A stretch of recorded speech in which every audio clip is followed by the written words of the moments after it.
Bismillahirrahmanirrahim. Assalamualaikum warahmatullahi wabarakatuh. Perkenalkan, nama saya Aulia Azmat Sodik dari Prodi Pendidikan Agama Islam, Fakultas Agama Islam, Universitas Muhammadiyah Makassar. Baik, pada kesempatan kali ini saya akan membawakan presentasi yaitu dasar-dasar pendidikan dengan subjudul yaitu teori-teori belajar. Teori belajar adalah suatu teori yang di dalamnya terdapat tata cara pengaplikasian kegiatan belajar mengajar antara guru dan siswa, perancangan metode pembelajaran yang akan dilaksanakan di kelas maupun di luar kelas. Nah, itulah pengertian dari teori belajar.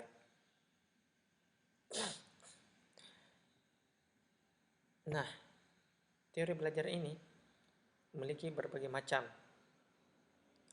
teori, mulai dari teori behaviorisme, teori belajar kognitif menurut Piaget, teori pemrosesan informasi dari Robert Gardner, dan kemudian teori belajar Gestalt.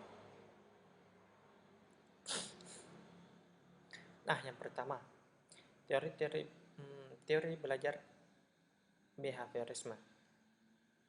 Teori belajar behavioristik adalah teori belajar yang mengedepankan perubahan perilaku peserta didik. Sebagai hasil proses pembelajaran, terjadinya perubahan tingkah laku diakibatkan oleh adanya interaksi antara stimulus dan respon.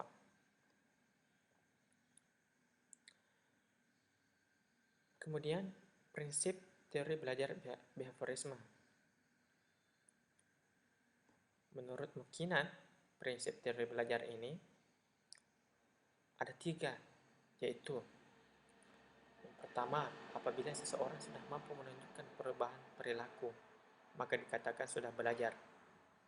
Yang kedua, hal paling penting dari teori ini adalah stimulus dan respon. Adanya stimulus dan respon karena bisa diamati. Dan yang ketiga, adanya penguatan atau reinforcement, yaitu hal-hal yang bisa memperkuat respon. Nah, ada pula hukum pada teori behaviorisme.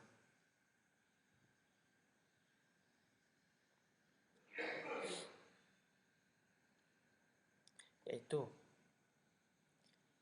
menurut Hergenhan dan Matthew, menyatakan bahwa teori belajar ini mencakup 4 hukum, yaitu hukum kesiapan, hukum latihan, hukum efek, dan hukum sikap.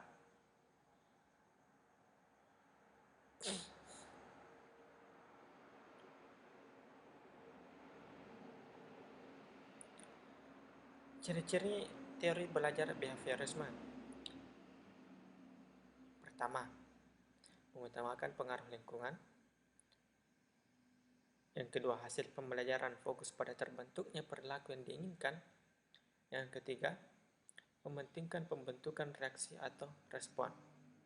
Dan yang keempat, bersifat mekanistis atau dilakukan dengan mekanisme tertentu, misalnya meminta maaf atau berterima kasih dan sebagainya. Dan yang kelima, menganggap latihan itu adalah hal yang paling penting dalam proses pembelajaran.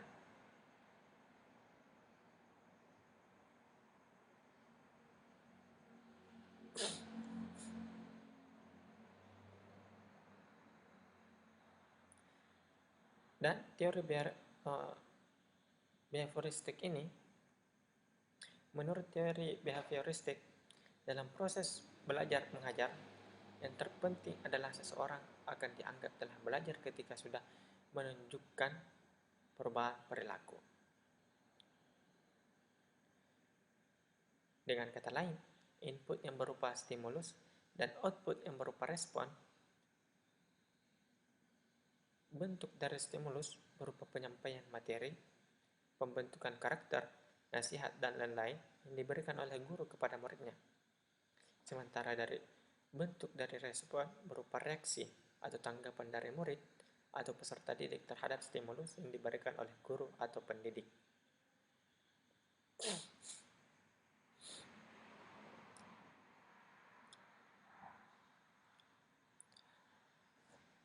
Proses yang terjadi antara stimulus dan respon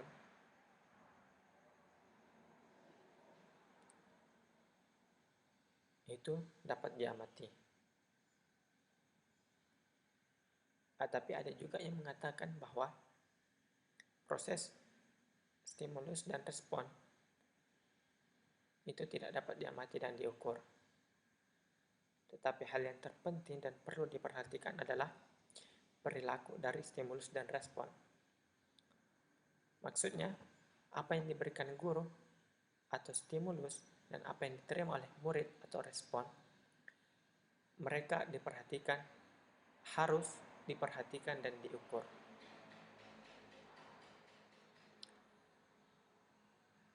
Karena pengukuran stimulus dan respon merupakan hal yang penting agar dapat mengetahui apakah murid mengalami perubahan tingkah laku atau tidak.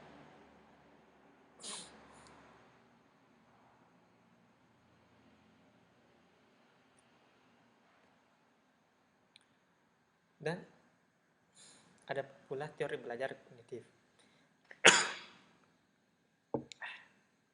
Teori kognitif menurut Piaget. Menurut Piaget, perkembangan kognitif mempunyai 4 aspek. Yang pertama, kematangan sebagai hasil perkembangan susunan saraf. Yang kedua, pengalaman, yaitu hubungan timbal balik antara organisme dengan dunianya. Yang ketiga, interaksi sosial, yaitu pengaruh-pengaruh yang diperoleh dalam hubungannya dengan lingkungan sosial. Dan yang keempat, equilibrasi, yaitu adanya kemampuan atau sistem mengatur diri dalam diri organisme agar dia selalu mampu mempertahankan keseimbangan dan penyesuaian diri terhadap lingkungannya. Adapun pokok-pokok pikiran Piaget mengenai teori kognitif, pertama skema, asimilasi, dan akomodasi.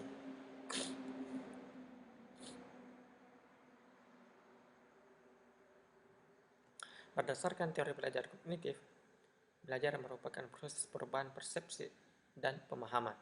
Dengan kata lain, belajar itu tidak harus berbicara tentang perubahan tingkah laku atau sikap yang bisa diamati. Setiap orang memiliki pengalaman dan pengetahuan yang berbeda dan tertata rapi dalam bentuk struktur kognitif. Pengalaman dan pengetahuan inilah yang membuat proses belajar mengajar akan berjalan dengan baik. Teori ini dikatakan dapat berjalan dengan baik ketika materi pelajaran yang baru bisa beradaptasi dengan struktur kognitif atau kemampuan yang dimiliki oleh siswa. Itulah teori menurut teori kognitif menurut teori Gagne. Kemudian teori pemrosesan informasi dari Robert Gagne.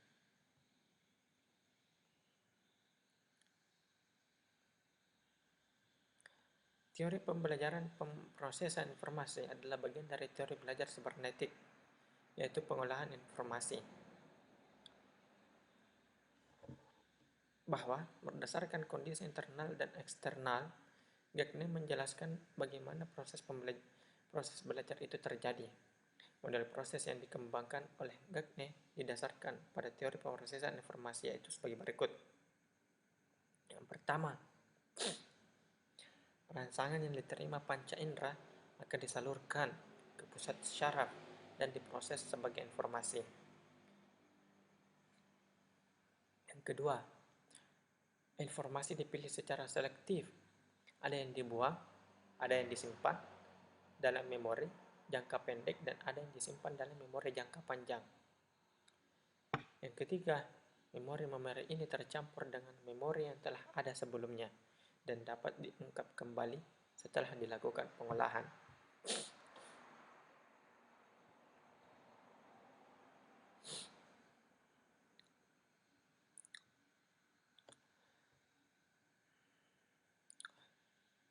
Proses yang bersifat internal yang dimaksud oleh Gagne adalah kondisi internal, yaitu keadaan dalam diri individu yang diperlukan untuk mencapai hasil pembelajaran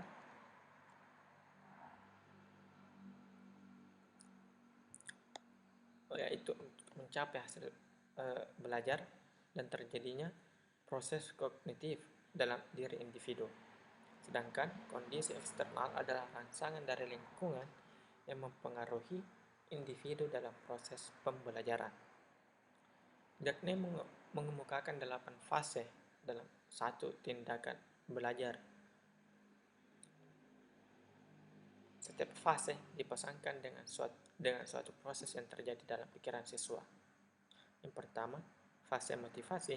Yang kedua, fase pengenalan. Yang ketiga, fase perolehan. Yang keempat, fase retensi. Yang kemudian, fase pemanggilan. Kemudian, fase generalisasi. Kemudian, fase penampilan. Dan terakhir, fase umpan balik.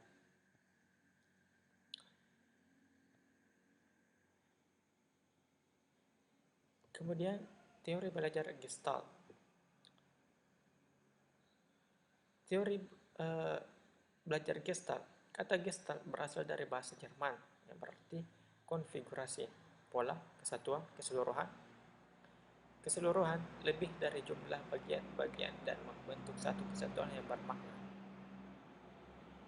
Fokus teori ini adalah ide tentang pengelompokan, yaitu karakteristik stimulus menyebabkan kita struktur atau menafsirkan bidang visual atau masalah dengan cara tertentu. Faktor pengelompokannya yaitu kedekatan, kesamaan, penutupan, dan kesederhanaan.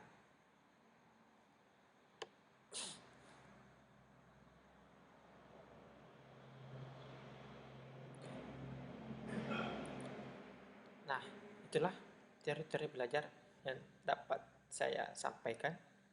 Lebih dan kurangnya mohon dimaafkan. Assalamualaikum warahmatullahi wabarakatuh.